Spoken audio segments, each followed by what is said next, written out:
Hey guys, in this video, I thought it would be fun to talk about psychopaths and more specifically the biological basis of psychopathy in relation to brain abnormalities. So, before we get into this, psychopathy is not caused due to one specific factor. It is a multifactorial process, but in this video, I would be covering only a few. But that does not mean that the other factors are not important. Also, it would be a mistake to treat psychopaths as a homogeneous group. So, it would be silly to come up with a theory set in stone. The biological basis of psychopathy has not yet been fully understood, but it is developing and has extraordinary implications if interpreted correctly. Now, some terminologies will be used throughout the video, so I will quickly brush over them. Psychopathy is a neuropsychiatric disorder marked by deficient emotional responses, lack of empathy, and poor behavioral controls, commonly resulting in persistent antisocial deviance and criminal behavior. Personality disorders are a group of mental health conditions that are characterized by inflexible and unhealthy patterns of thinking, feeling, and behaving. A sociopath is a term used to describe someone who cannot understand others' feelings. The clinical term is antisocial personality disorder or APD. They'll often break rules or make impulsive decisions without feeling guilty for the harm they cause. Now, there was an American psychiatrist called Harvey Cleckley who made a highly influential contribution with his book, The Mask of Sanity. He helped broaden and understand the term psychopath in terms of not just antisocial behavior, but as selfish, domineering, manipulative, lacking empathy and remorse. Therefore, psychopathy is not restricted to individuals showing criminal or deviant behavior, but can also be found in socially well adjusted and successful individuals. These contributions were operationalized by another psychiatrist, Robert Hare. Hare is infamous for developing the psychopathy checklist or PCL.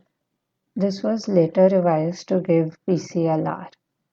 The PCLR is a standardized interview and the score is based on two factors.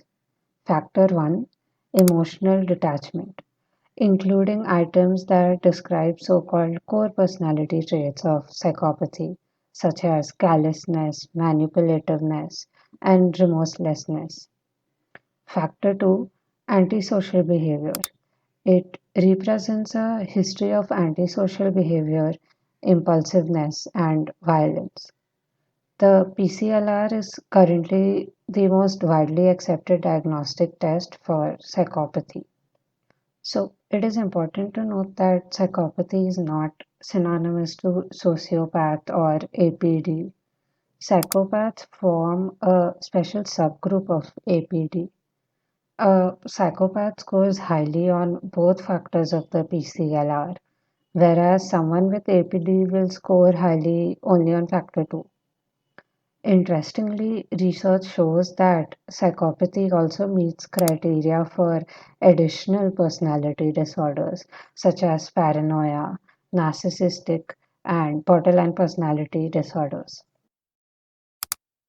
Everyone has heard of the infamous Phineas Gage accident. So, in 1848, Phineas Gage, a railway worker, experienced severe brain injury when an iron rod passed through his skull, damaging the prefrontal cortex. It is reported that Gage survived this accident without any major impairment in cognition, memory, intelligence, motor function. However, the accident resulted in a profound change of Gage's personality. Prior to the injury, Gage was described as even tempered, responsible, and kind, whereas afterwards, He was characterized as moody, impatient, and disrespectful. Furthermore, an impairment of his decision-making skills was noticeable. Gage's case is cited as being one of the first pieces of evidence that damage to the frontal cortex could alter aspects of personality and impair socially appropriate behavior. Cases such as Phoenix Gage's, which reported the onset of a psychopathic like behavior after frontal lobe injury, led to the introduction of acquired sociopathy, also termed as pseudopsychopathy. Patients with acquired sociopathy show socially inappropriate and aggressive behavior after frontal brain lesion. This aggression is impulsive compared with the more instrumental goal-directed aggression shown by individuals with developmental psychopathy. So, although patients with acquired sociopathy show some features of developmental psychopathy, there also seem to be distinct differences between them. While psychopaths score highly on both factors of PCLR, acquired sociopathy score highly only on factor 2 and therefore resemble individuals with APD. Okay, so now a quick review of some parts of the brain and functions so that we understand better what we are dealing with. The prefrontal cortex is a part of the brain and is located at the front of the frontal lobe. It is involved in a variety of complex behaviors and greatly contributes to personality development. It can be divided into several subregions, but the one we are concerned with is the orbitofrontal cortex. So, the orbitofrontal cortex sits just above the orbits, aka the eye sockets. It has extensive connections with the limbic system structures, such as the amygdala.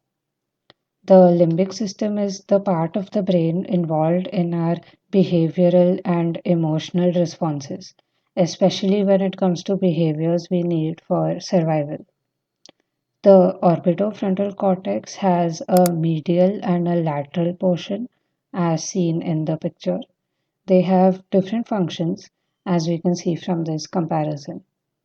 Lesions or damage to this part of the brain causes individuals to make decisions not based on emotions, apathy, etc. Next, we have the amygdala. So, the amygdala is the region of the brain primarily associated with emotional processes. It is a paired structure and mediates many aspects of emotion and memory, but most famously known for processing fear. Lesions to this area causes a lack of emotional response, among other things. All this figures into our earlier discussion. Psychopathy is related to impairments in the medial orbitofrontal cortex, which is extensively connected to the amygdala. In contrast, damage seen in individuals with acquired sociopathy show damage in the lateral orbitofrontal cortex. Alright, so there are two main theories to explain psychopathy: the somatic marker hypothesis and the violence inhibition mechanism. The somatic marker hypothesis suggests that prefrontal damage leads to impaired decision making abilities, causing an inability to feel emotional reactions with a strong physical or somatic component, such as rational decision making. These emotional reactions are termed as somatic markers, and disturbance to this somatic marker system can lead the individual to become insensitive to potentially negative consequences of certain decisions, despite having the knowledge of social rules and potential outcomes. The neurobiological equivalent of this theory is the ventromedial prefrontal cortex, which is known to be involved in cognitive processes such as decision making. So, neurophysiological findings provide evidence for the somatic marker hypothesis and its hypothesized link between psychopathy and orbitofrontal dysfunction. Now, the violence inhibition mechanism model stresses the role of empathy for moral socialization. The main neurobiological equivalent of this theory is the amygdala. The theory proposes that most animals have developed mechanisms for the control of aggression, submission cues displayed to a fellow aggressor to stop attacks. For example, in humans, sad facial effects normally lead to a submission response by the aggressor. Let's assume that the violence inhibition mechanism is activated whenever such cues are present, and this activation is considered to cause inhibition of the ongoing behavior. The dysfunction of such a mechanism may result in difficulties with empathy and in the development of psychopathy. The violence inhibition mechanism model is supported by studies showing selective impairment in the processing of sad and fearful faces in psychopathic adults and children with psychopathic tendencies. The two theories may not be exclusive. Both the ventromedial prefrontal cortex and the amygdala are highly interconnected. Therefore, it is suggested that psychopathy is associated with both amygdala and prefrontal dysfunctions. Now, there are many things that come under dysfunctions, but one of the most universally observed and factorial one is gray matter.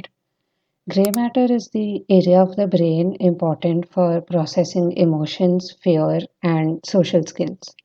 It is central to development of self-conscious emotions such as guilt or embarrassment, and hence reduced volume of gray matter contributes to social impairments that characterize psychopathy.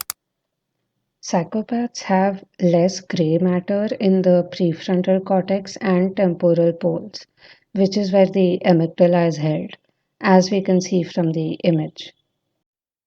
There are other brain abnormalities which I did not cover today, but here is a quick overview. If you guys want a closer look, you can pause the video now. Alright, guys, so all I've mentioned in this video is to help understand the association between neurobiology and psychopathy by understanding the structural brain abnormalities.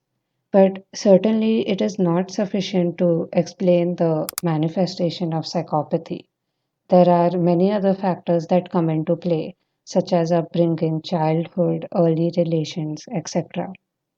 Psychopathy is still a mystery, and there is a lot more to uncover with how it manifests. There is a lot more material available online if you want to read up. I have linked all my resources below. Thanks a lot for watching, and I plan on covering the genetic factor in a future video, so stay tuned for that.